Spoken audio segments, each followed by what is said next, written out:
Yeah, what's cracking, everybody? Welcome back to another episode of Prison Break Raw. I'm your host, the one and only Big JD.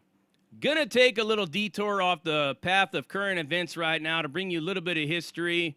So, like I told you I would, regarding the not so traditional paths that some neighborhoods or barrios would take in California. Ones that didn't start out as traditionally like Chicano, but ended up running Sureño once they got into the prison system. We talked about Armenian power and how that took place. Another not so Chicano gang would be MS-13. A lot of people think that it's like a Chicano gang, but it's not. It's a Salvadorian gang that operates and started out in Los Angeles and started out as a Salvadorian gang. And if you know anything about Los Angeles, you know the Salvadorians and Mexicans or Chicanos are very different. Very different in a lot of ways culturally and whatnot. But to the untrained white eye or black eye or any other eye that doesn't know these things, you wouldn't be able to tell the difference. But like somebody like myself, since I have a lot of experience in this, I know the difference right off the rip. The way they talk, the way they act, a lot of different things that they do, different in so many ways. The only thing that they share in common with other gangs in Los Angeles that are mostly like Chicano or whatnot is the fact that they'll dress the same in a lot of ways, and they both bang, and then they all got that 13 behind them. The confusion about the 13 starts to, once you get outside of California into the East Coast and places like that where you see MS-13, if they're deep in that state's prison system, they're more so than Sureños that are in that prison system. They'll tell you that the 13 behind MS means Mara, for Mara Salvatrucha, but on the West Coast, that ain't gonna fly, and it don't fly, and that's not what it means to them that are on the West.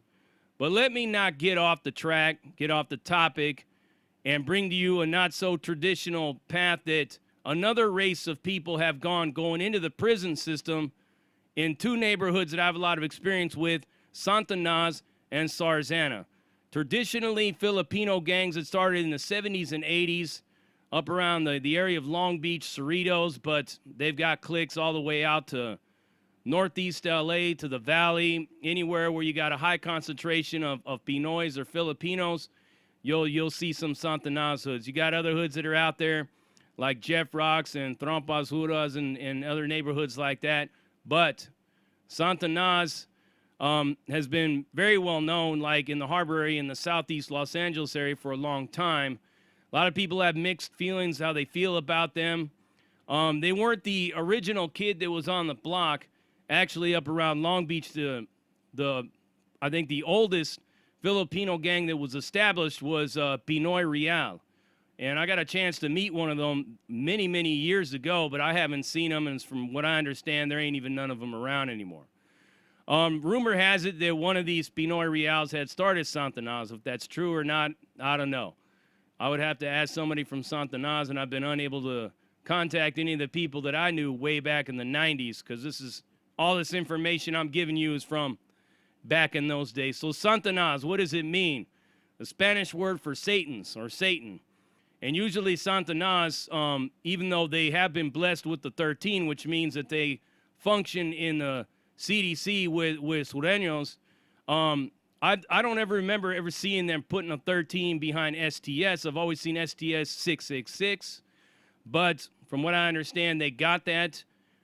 And I'm going to break down how it's a lot different than, like, let's say, Armenian Power 13 or MS-13 when these dudes get in the prison system, and some of them are just, like, hardcore rocking the old school OG Pinoy. Chances are some of them will fall in line with the others' car once they get in there. They won't go the traditional stick with their gang. They'll go with their race. They have that option from what I understand, and it won't be held against them as long as they ain't got no 13s or nothing like that, or any kind of other badges and stuff that I'm not going to get into tattooed on them. If they're just a regular, Pinoy, a body that's older, been around, was rocking with STS, Satanas, way back before they got that 13, then if they choose to go other and run with the Asians in prison, they will, and I've seen it happen. But a lot of the ones, the younger members of Satanas in the 90s and stuff, anytime I've ever seen them, for the most part, I've always seen the young dudes rocking with the homies. Same thing with another gang that is in the city of Cerritos, but you got Sarzana. Sarzana actually doesn't only function in Cerritos. They were functioning in the city of Norwalk. They've been out in the valley, out in the Hollywood area, Northeast LA, and even as far out as like San Diego and other places like that. Rumor has it that Sarzana actually broke off from Satanas. Again, I'm only speculating. I don't know if that's true or not. I don't remember any of the cats that I used to kick it with from Sarzana ever telling me that, because I used to kick it with a few of them. One in particular that I kicked it with all the time was actually a Korean dude, and his name was Temper, and he was from Sarzana. And was a crazy-ass fool, man. I mean, it ain't no secret that back in the 90s, I used to rock with a lot of Asians. Not all of them, but a lot of, like, Pinoys and Koreans. Like, I used to function with a lot of them cats from Fullerton Boys and LVM, whatnot. Sarzana and a couple of cats from Satanas. I even knew a couple of Korean killers way back in the days, but I haven't heard anything about KK in a long time. Well, them fools are crazy, man. And these neighborhoods right here, you know, you'll get a lot of net bangers and stuff talking shit. And they got various different disrespect names that they call each other. I won't get into it here because I'm not going to disrespect either neighborhood. Got nothing but much, like, long love, respect. And like I said, I cut it up with these cats several times, man. And there were times where I could have been up shit creek if it weren't for a couple of members of Sarzana. So much love to the remaining members of Sarzana and Satanas. Both never did get into their feud. Never did back either one of them up against each other, but did a lot of business with mostly, like I said, Sarzana. So Sarzana was another traditionally started out as a Pinoy, a Filipino gang that's, from what I'm understanding, it started and established in the city of Cerritos. Now, the thing about Satanas and Sarzana is they shared a lot of common enemies. They usually had a lot of issues with Crips that would try to, like, move through there, whatnot, trying to get to the casinos, or the casinos right there, or just going through there when they shouldn't have been going through there. But both of them had a lot of issues with, like, Chivas and Arta Trece and even sometimes Hawaiian Gardens and other Asian gangs that were out there. I've seen him have issues with, like, Watching, but I don't know if that was, like, a long feud. But I remember seeing them having several issues with those guys as well. Don't know when they got the 13 put behind them, but Sarzana, the difference between Sarzana and Satanas is Sarzana will actually rock the 13. You'll see SZA and you'll see a 13 behind it. And notably, one of the people that you would hear about the most was a guy named Gremlin from that Cerritos Sarzana, a white dude named Gremlin. His name was Jeremy Bowles. And you probably seen him on lockup, and a lot of people think he's crazy, and he's talking about killing like 29 people and disposing their bodies in crematoriums and all that stuff like that. I'm not going to speak bad about that guy, but what I can tell you is that I know him quite well, and I don't know him to be a serial killer like that killed 29 people, but I'm just going to go ahead and leave it at that. Funny dude, man. I remember me and my boy Lazy were just talking about that guy because I knew him on the streets, and the homie Lazy had him as a celly, and yeah, all right, but yeah, I mean, I knew him, I knew Gremlin, I mostly knew like Temper, I knew Joker, a few other cats.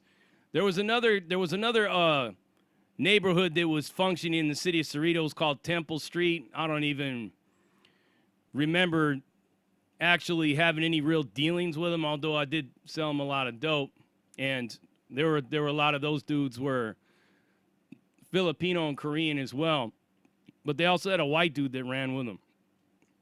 Now, think about like Satanas, but mostly for the most part, Sarzana started jumping in a lot of white dudes. Not only Gremlin, but they had other ones that were with him. I think this one cat named Casper that I met, I met another fool named Bobo that used to run around with them. And, yeah, you know what I mean? It didn't stop there. I mean, they started like they had Chicanos that were in that gang as well. Same thing with Satanas. So once they started doing that, you know, they started doing a lot of business and getting some juice with some people higher up above. And when they go into the prison system, that's just how they're rocking. So it kind of like shifts the paradigm once again in that whole thing where you got to run with your race when you get to the California prison system. Like I said, you a gang member or you function with gang members in the streets, then you're gonna run that. You know, it's funny because there was actually a white dude. He was my cellie at Centinela for a minute. His name was Gawayo, and his last name was Warner. But he was a full out white dude from Santa Maria. He was from the city of Santa Maria in Santa Barbara County, and he was a white dude, but he was a resident. He wasn't from a neighborhood, but he functioned with them in the streets. He ran with all the homies from Santa Maria and all that stuff. So when he was in the system, he ran with the homies, and he was accepted like a homie like any others. So, again, you don't necessarily have to run your race if you go into the prison system, especially if whatever it was that you're doing on the streets, it's pretty much what you're probably going to be doing in prison. Just what it is, man. So a lot of these cats from like Sarzana and Satanas eventually at some point in time started to have a lot of beef. And I remember that beef, and they were going at it. And like Sarzana, they got a lot of bodies, man. They got a lot of bodies. It seemed that at a period of time, I remember that one of them dudes was getting killed. Like it seemed like every week they were getting killed, and there was a lot of car washes and a lot of funerals behind that. Not to say that they were weak and that they were professional victims or anything like that, but I mean, they were out there, man. They were banging against all kinds of neighborhoods in the southeast area, and they had shit coming at them from all which directions. Some cats from Sarzana did, man. They had Satanas coming at them, Chivas, Arta, Hawaiian Gardens sometimes. Even every now and then, like Carmelas or something like that would come in from the other side because they were just right down the road. And it was an ongoing struggle for them dudes. I mean, they were, back in them days, they were putting it down, man. They were with the business. And just like any other neighborhood that was from back in them days, they faded away. They kind of faded away, but I've heard that there's a whole new stock of youngsters that's trying to, you know, revive the whole name of Sarzana and including Satanas. But both neighborhoods have a whole bunch of different little cliques all over the place. You'll have like Sarzana Psychos or Satanas something else. And from what I understand and what I've been told is that certain cliques, if they're all just straight out, just puro, like just Pinoys, bodies, then when they get into the prison system, they'll run other like that. But a lot of the issues that, you know, the Satanas and Sarzana like had with going into the prison system and running other, the reason how they ended up starting to run with the homies was both of them gangs had long feud and history and problems with Blood or Crip gangs or Samoan gangs or whatnot.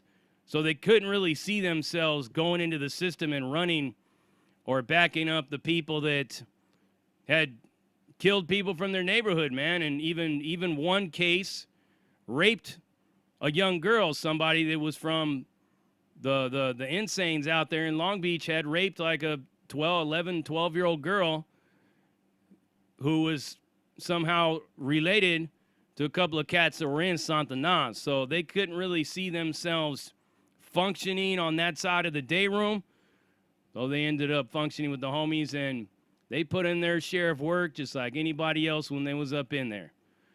So yeah, it's pretty much a breakdown of a not-so-traditional path into the life of Sureños and running with the homies, the Campol in the state. Satanas, Sarzana, traditionally, originally, just straight Filipinos, but turned out to start recruiting outside the race and recruiting Chicanos and white dudes and all that, and they held their own, man, through the 90s, until just like any other gang, with all these injunctions and all these street terrorism laws, It just faded into the California Department of Corruptions and Rehumiliation, and just like that, history was made.